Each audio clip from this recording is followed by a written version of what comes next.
Ladies and gentlemen, please welcome the author of this book right here, Trump, The Art of the Deal, Donald Trump. Hi, Donald. Good to see you. Nice of you to stop by. Thank you, David. You know, at the beginning of the show, I said you either love him or you hate him. Now, do you find that that's true, or does everybody love you, or does everybody hate you? No, most people love me, and a few really have great distaste for me, David. And why is it that those people, that few, would not care for you? Because you're so successful? I can't imagine. No, I don't think so. It's just I sort of speak my mind a little bit like you in that respect. Yeah. A little bit like a little bit like me. Not too much, hopefully. How much are you worth right now, as you're sitting right here? Zero idea, David. It depends on what's happening with the world and the market. But the $1 million for each person in the audience sounds like it could be an intriguing idea. Yeah.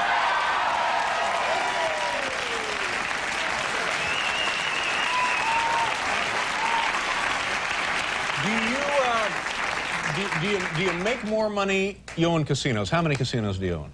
We have 4 casinos. 4 casinos in Atlanta? Paradise Island, Atlantic City, and it's really been very fabulous. Now, do you make more money from the casinos or more money in real estate development? Well, probably real estate in a sense, but real estate is an appreciation business, whereas the casinos are cash flow, and I don't know, I never really even think of it in those terms. I try doing a great job. I think we have the best hotel casinos in the world, and hopefully I have the best real estate in the world with Trump Tower and everything, and that's what I like. All right, now let's get back to the assessment of your wealth for a second. If you had to liquidate, if you just decided I'm going somewhere else, I'm going to live in a trailer, and you wanted to sell off, everything, you'd start with your real estate development, all of your real estate holdings, and whatever else you have, your casinos, so on and so forth. You sold everything. Right. How big would that check be that you put in your pocket when you headed west for the trailer? Well, I hate to disappoint, but I have zero idea, David. How come this seat is at such a low level? You know, I'm looking at him. He's got this stage rigged, folks. No. But that seat is a good half, 6 inches higher than my seat. And so am I. Huh? I see. But no, I'm serious. I think that this... I'm not going to get you off that subject. No, this is... I think this is the kind of thing that people love to fantasize about, because you are unquestionably one of the most successful men in the country, if not the world, and also one of the wealthiest. So, give us a figure that we might ponder here. You'll never get it out of me, David. You'll never get it out of me. You'll try, but you'll never get it. Let's get something like how we're going to become more successful. Let's talk about that. I read something this afternoon that said in the bank right now you have $500 million in cash. In cash. Is that a fair? Which paper did you read that in? Well, I can't divulge those sources. You have to give me the newspaper. No, just tell me, is that not true, or is that close? Am I nuts here? Well, I don't know. You have to tell me where you got that, David. This is a very unusual interview, folks. You won't put a figure, just an imaginary figure? Never would. $1 billion. You're worth $1 billion? Perhaps. Perhaps. Perhaps. Perhaps. Are we the low side of perhaps or the high side of?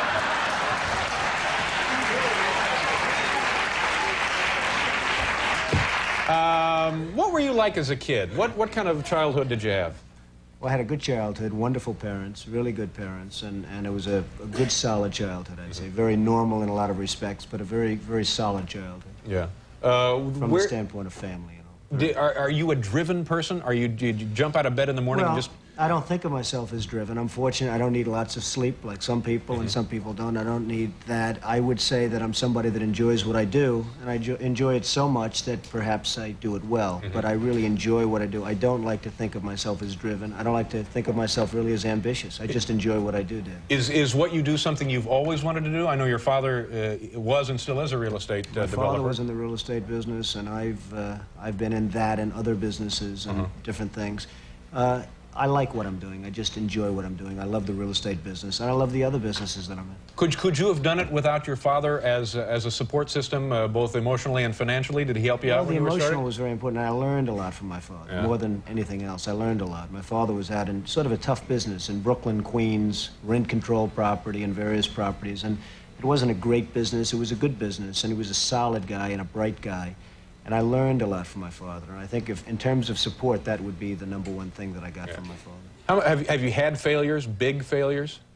Well, I don't look at failures as failures. I think a failure is something that you really want to learn by. I would say that I haven't had too many, and I want to keep it that way. I like keeping What's it. the biggest bath you've taken on a deal? I don't know if I can answer it yet. I mean, let's see what happens. So far, I've been very fortunate. But, I mean, we've all been fortunate. Markets have been going up, other than a few weeks Now, did you ago. get hurt in the stock market then? Not particularly, but I think everybody gets hurt, because when you lose $1 trillion or whatever throughout the world, I suspect everybody's hurt indirectly. I'm in the real estate business. You sell apartments, you sell this, you sell that. Perhaps people don't have as much. Everybody gets hurt by that, David. Let me ask you one more of these silly questions, and I promise after we do the commercial, we'll go on to other topics. Then we're going to get serious, right? Well, I didn't say that. What would it take, what kind of a hit would it take to get your attention where you would maybe need a drink? Where somebody came in and said, Don, we got some bad news. Woo!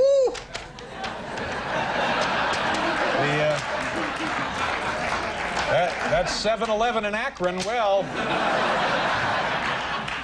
what? Hopefully, David, I wouldn't be in a position where I'd have to take that kind of... I know that. I know.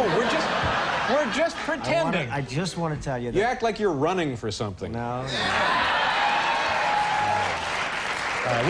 We'll do a commercial. We'll let him think some of these over and try and get a straight answer. Okay, Donald Trump is here. You're on the cover of the new issue of People magazine. I don't know what I'm beating around the bush here. I don't know why you're being so goofy about this. It says on the cover, you're a billionaire. It at does say 41. that? Yeah. Well, if So would people you... says it, I would have to believe it. When people says that... What's the deal with you and Ed Koch? Is this an old irritation between the two of you, or is this something new? No, it's really not. Ed Koch is a man who I've liked at some points in terms of... I have no objection to Ed except for one thing. He's not a very capable or competent mayor. He's done... Whoa! He's done a bad, as most of you New Yorkers would probably know, he's done a pretty bad job running New York, and that hurts me and it hurts everybody. And when I see somebody that's not competent and he's running something, and something that I have really a big stake in, it bothers me, and I do something about it. Are you speaking from a position of somebody who has a lot of really, really special interest in the city? No, it's not I do have a special interest. I have a special interest in New York. New York City is a hot city. It's a great city. It's the greatest city in the world, according to many, and according you're here, and we're all sort of here. Right. And I hate to see some of the things happening with New York that have happened under the Koch administration. So I hit him pretty hard in the book, but I hit him fairly in the book. I hit him very fairly. Yeah. Probably very hard in the book, but very fairly. Is it kind of a pointless defense to say that this city is so big that it is actually unmanageable to a certain extent, and he's doing the best he can, sort of just tending it day to day? No, I don't think so. I mean, I hope that's never a defense of anybody. I did the Woolman skating rink in 4 months for $2 million or $2.5 million. They started 7 years before that and were unable to build it. I think they spent something like $15 million. This is a huge ice skating facility in Central Park, which the city was... 7 years. 7 years. 7 years, they could not get it open. They could not build it, Yeah. and we did it in 4 months. So, you know, you say, hey, it's big and everything else, and give them a little bit more time, but the fact is, that's a disgrace. The zoos are a disgrace. The subways, the schools. It's really, David, it's really management. It's management, it's competence, it's capability, it's just basic ability, and Ed Koch doesn't have it. Yeah, but you're speaking again from the over-the-fence in private enterprise. He's trying to run a municipal administration. It can be done. You think it could be done? Absolutely. By the right person, it could be done. Yeah. Any thoughts? I mean, would you want to be mayor of this city? No, I wouldn't want to be mayor. It'd run very well if I was mayor, but I would not want to be the mayor of New York. Is there something you do want? No, I just want to keep doing what I'm doing. I mean, Yeah. I'm on your show, your fantastic show. You're a star in my book. Everyone's talking about Yeah, I know. We I put appreciate that. We wrote all about David in the big book. Now, that's another Pretty thing. surprised We to see came that. up to you that one afternoon, completely unannounced. We were in the lobby of the Trump Tower facility up the road there, and we just called up and said, can we come up and see Don? And they said, come on up. Absolutely. Now, how busy can you be? I'm not busy at all. But you That were was a actually, lot of fun, by the way. Yeah, it Your was fun. coming up was a lot of fun. And I must say, I thought that was very gracious of you to do, because obviously you got a lot better things to do than goof around with me. You're right. Yeah. And what about the, are people trying to draft you to run for president up in New Hampshire? Well, I guess a lot of people want to see this country. It's a shame what's happening. Japan, Saudi Arabia, Kuwait, everybody's taking advantage of the United States. People know that if certain people are running a country, that it won't happen. I mean, when you look at Japan, not paying for the defense, we're defending Japan. We're losing billions and billions of dollars. We're fighting for AIDS help and for farmers and for this and that. And it's a shame. And the Japanese folks, who I respect greatly, but they're not treating us fairly. They're really not treating us fairly. Kuwait, Saudi Arabia, they're not paying us anything for the services we're rendering, and I think it's a disgrace. And I think people look at certain people, and maybe me, if I were in a position, this country, believe me, would not be ripped off like it is. And it is just being ripped off so badly by our so-called allies. Yeah. So that's a pretty strong statement. So now, are you saying I don't think it's that... strong. I think it's fair. And by the way, I have tremendous respect for the Japanese. I do a lot of business with the Japanese, and they smile about it too. They know it.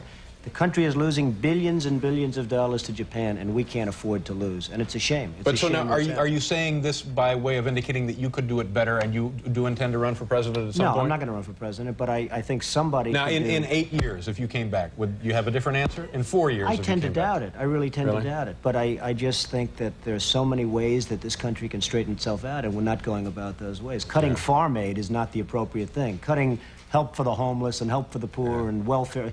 Certain things can be done that really will mean big dollars to this country, and those things are not being done right now. Let me ask you one other question, because I know you have other appointments and stuff to get to. If you go to dinner and the bill is like, say, $25, how much of a tip would you throw down? Well, you know, the way I feel about tips, if somebody does a super job, I give more than anyone. And if somebody does a lousy job, I probably give less than anybody. And that's the way I feel about life. Life should be, you should be rewarded for competence and capability and doing a job and having a smile on your face, maybe, if that's the case. And I'm a pretty good tipper when somebody's good, and I'm a pretty lousy tipper if somebody's not good. So that's the way it is. But, you know, sitting here listening to this stuff, it seems to me you are dying to get to some public platform to superimpose those feelings upon the American awareness.